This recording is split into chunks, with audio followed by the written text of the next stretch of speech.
our own Sixers analyst, Dei Lynam, also color analyst for the Delaware Bluecoats. We're down here at the Chase Fieldhouse in Wilmington, Delaware, to talk to Dei about her career and where the Sixers are today. All right, Dei, thanks for joining me today. I know there's so many people in Philadelphia who know you and love you from your years with the Sixers. Now you're here with the Delaware Bluecoats. But for the people who are new to Parx Sportsbook, new to viewing us on social media, let's start born and raised Philly girl. Start at the beginning. Tell them how you got to us with Parx and your history.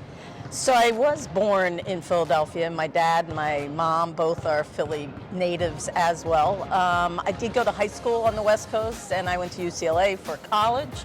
So I have a little bit of West Coast in me, but you know, you can take the girl out of Philly, but can't take the Philly out of the girl. So, and then after a few jobs out of school, I eventually made my way back here when Comcast Sportsnet was first started, and I was part of the original 8. That was in 1997, and I've been here in this area ever since. You know, my time at Comcast Sportsnet ended in 2017, and fortunately, right before that, maybe 2 seasons before, the Bluecoats were actually at the University of Delaware at that time, and they were airing games. But they didn't stream them like they do now. Now we stream all the home games. So I became part of their family then, and I love calling games. I love this building. It was a new part of broadcasting for me to call games, and it actually has opened up doors for me to call college games as well.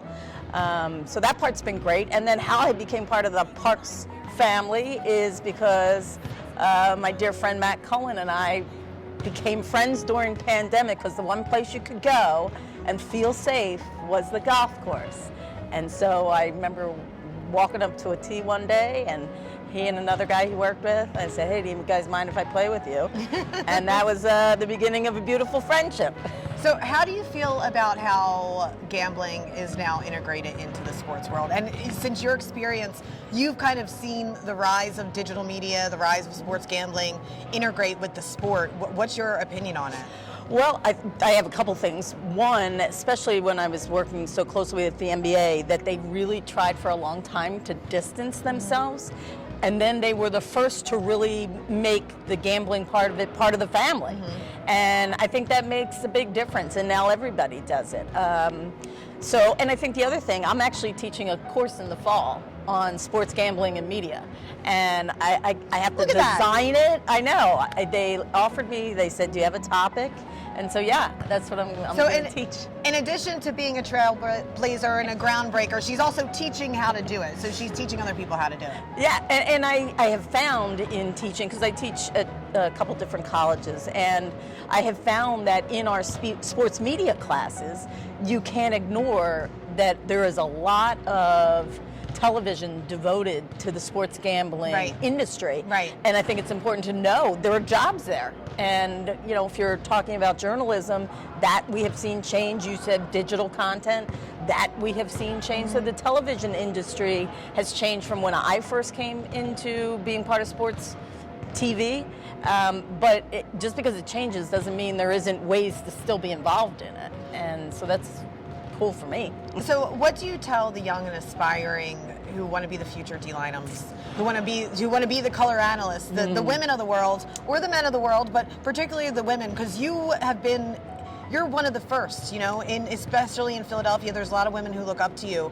If you're a young woman aspiring to be in sports, what do you tell them?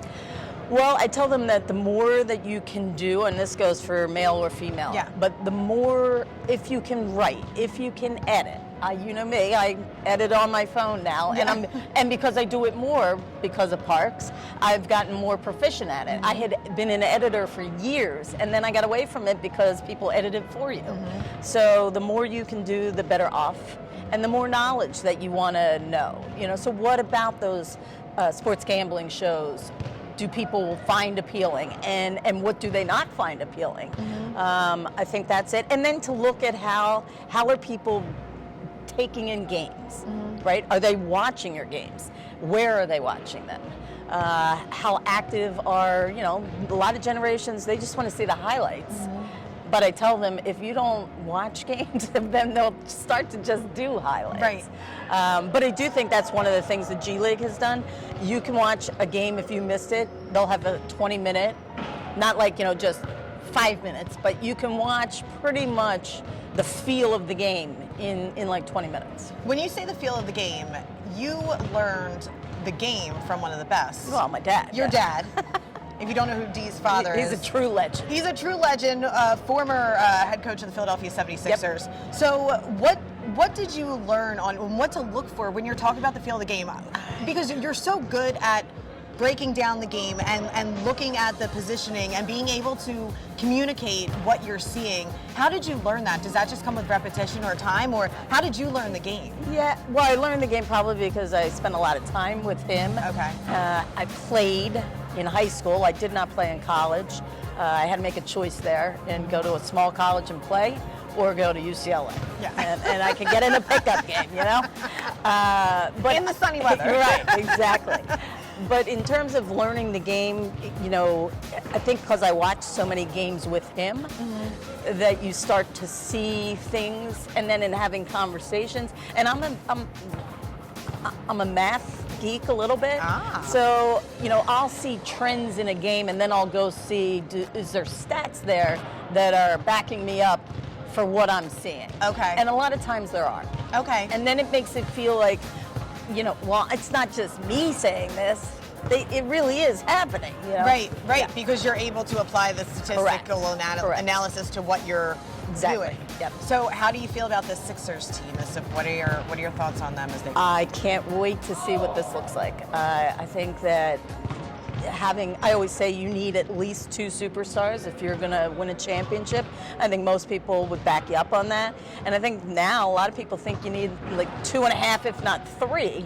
And I think the Sixers they've set the table. Now, I'm not saying you come home with a championship this summer, but that you have people excited, that people want to see with James Harden, how he brings his stardom and influence to guys like Maxey, Embiid, and Tobias Harris.